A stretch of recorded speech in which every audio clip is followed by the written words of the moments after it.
क्या मॉनसून पहुंच गया जम्मू कश्मीर? क्या इस बार जमकर होगी बारिश? मॉनसून को लेकर क्या कहता है IMD? अमरनाथ यात्रियों के लिए क्या है जरूरी संदेश? ये सब कुछ यात्राएं और बारिशें एक साथ चलती हैं, मगर सावधान रहना भी जरूरी है। इसलिए मौसम की एडवाइजरीज को जरूर सीरियसली लें। और यही है हमारा आज का बियॉन्ड द हेडलाइंस। पूरा देखें और शेयर भी करें। क्या जम्मू कश्मीर में मॉनसून ने दस्तक दे दिया है? हालांकि अगर हम जम्मू कश्मीर मौसम विभाग की बात करें तो उनके मैसेजेस से ये लगता है कि जम्मू कश्मीर में मॉनसून पहुंच चुका है।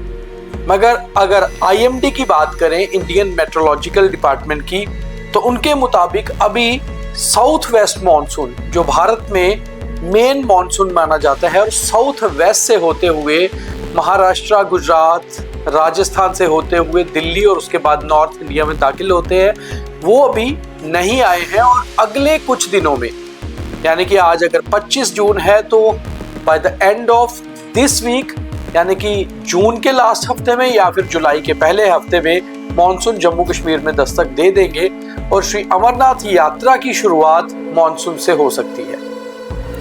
मॉनसून की बात करें तो इस बार मॉनसून पहले से जल्दी जो है भारत में दस्तक हुई है और उस हिसाब से नॉर्थ इंडिया में भी जल्दी आ रहे हैं। पिछले साल मॉनसून उतने ज़्यादा नहीं एक्टिव थे और पोस्ट मॉनसून आपको याद होगा अगस्त और सितंबर में किस तरह से नॉर्थ इंडिया में जमकर बारिशें हुई थी और पंजाब, हिमाचल से लेकर जम्मू तक बाढ़ की स्थिति बनी थी और बाढ़ से बहुत ज़्यादा नुकसान भी हुआ था।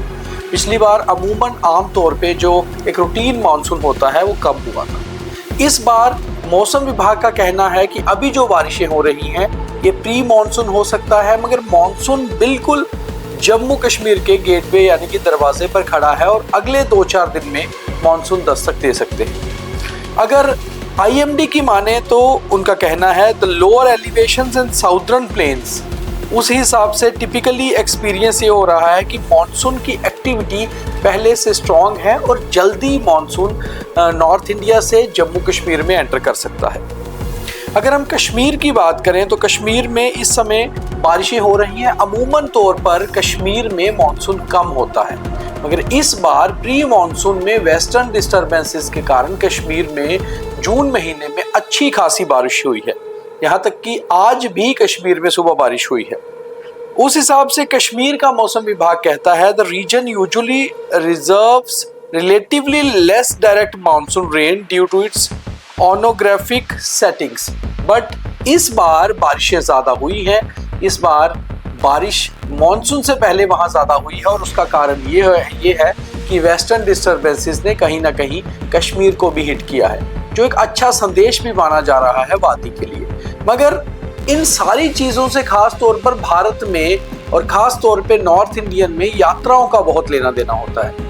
इसी दौरान बहुत सारी यात्राएं होती हैं और ख़ास तौर पे पहाड़ी इलाकों में होने वाली 2 बड़ी यात्राएं जो जम्मू कश्मीर में श्री अमरनाथ यात्रा और दूसरी माता मचेल यात्रा होती है। और इस बार खास तौर पे, जैसे पिछली बार खास तौर पे मचेल माता यात्रा में काफ़ी नुकसान हुआ था अचानक क्लाउड बर्स्ट होने से, इस बार मौसम विभाग ने पहले ही एडवाइजरी जारी की है कि मौसम के हिसाब से ही आप अपनी यात्राएं करें। और श्री अमरनाथ श्राइन बोर्ड तो हमेशा से ही मौसम विभाग के साथ मिलकर उनकी एडवाइजरीज जारी होती हैं और वैसे ही वो यात्रियों की यात्रा को भी आगे बढ़ाते हैं। इस बार श्री अमरनाथ यात्रा 3 जुलाई से शुरू होगी। पहले दर्शन 3 जुलाई को होंगे, मगर पहला जत्था 2 जुलाई सुबह जम्मू के यात्री निवास से रवाना होगा, जो 2 जुलाई शाम तक पहलगाम और बालटाल पहुंचेंगे और बालटाल के रास्ते पहले दर्शन जो है वो 3 जुलाई को किए जाएंगे।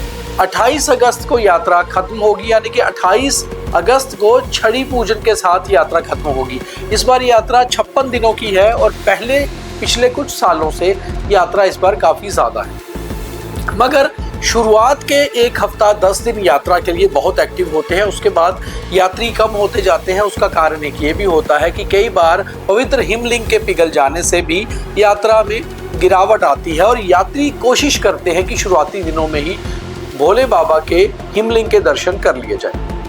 खास तौर पे जो एडवाइजरी यात्रियों के लिए है उसमें 2-3 चीज़ें बहुत खास हैं। एक तो आप अगर यात्रा करने आने वाले हैं तो आपको खास तौर पे एक किट बैग अपना अलग बनाना है, जिसमें आपको एक रेन प्रूफ जैकेट, एक रेन प्रूफ लोअर और ट्राउज़र, और उसके साथ साथ कुछ छाता या कुछ इस तरह का सामान रखना है जो आपके लगेज को भी कवर कर पाए अगर बारिश हो।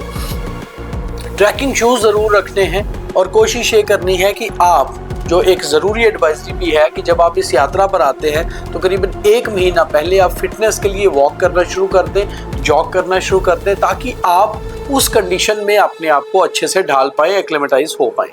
मौसम विभाग भी हमेशा इन यात्राओं को लेकर जो श्राइन बोर्ड्स होते हैं या जो गवर्नमेंट्स होती हैं उनके साथ मिलकर चलता है, मगर इस बार जैसे मॉनसून जून के आखिरी हफ्ते में, जुलाई के पहली हफ्ते में जम्मू कश्मीर में दस्तक दे सकते हैं, तो उसको लेकर अमरनाथ यात्रा और मॉनसून ऑलमोस्ट सेम टाइम पे आएंगे। और जितनी देर यात्रा चलेगी ऑलमोस्ट मॉनसून जुलाई और अगस्त के 15 तक तो चलते ही चलते हैं। पिछली बार मॉनसून लेट थे और मॉनसून कम थे, और उसके बाद पोस्ट मॉनसून जो बारिशें हुई, क्लाउड बर्स्ट हुआ, उससे काफ़ी नुकसान हुआ था। अमूमन तौर पे अगर हम रिलीजियसली इस चीज़ को देखें तो ये माना जाता है कि भगवान शिव का जो पवित्र महीना या उनका पसंदीदा महीना है वो सावन का माना जाता है, और सावन का महीना करीबन 12-13 जुलाई से शुरू होगा और 12-13 अगस्त तक चलेगा। मगर तब तक काफ़ी सारे यात्रा हो चुकी होगी और काफ़ी सारे यात्री करीबन 10 दिनों में यात्रा कर चुके होंगे। इसलिए अगर मानसून पहले आता है तो भी ये यात्रा कुछ दिन आगे तक चल सकती है, क्योंकि बहुत से लोग सावन महीने में भी यात्रा करने के इच्छुक होते हैं। मगर रजिस्ट्रेशन के हिसाब से करीबन 4 लाख से ज़्यादा यात्री इस समय तक रजिस्टर हो चुके हैं, और इस बार ज़्यादा दिनों की यात्रा होने के कारण यात्रा लंबी चलेगी। मगर मौसम कहीं इसमें अड़चन ना डाले, इसको देखते हुए यात्री अपने रजिस्ट्रेशन के हिसाब से आए, ऐसा श्राइन बोर्ड का कहना है। और श्राइन बोर्ड का यह भी कहना है कि मौसम के हिसाब से ही हर किस्म की एडवाइजरी आपको दे दी जाएगी। बहुत धन्यवाद।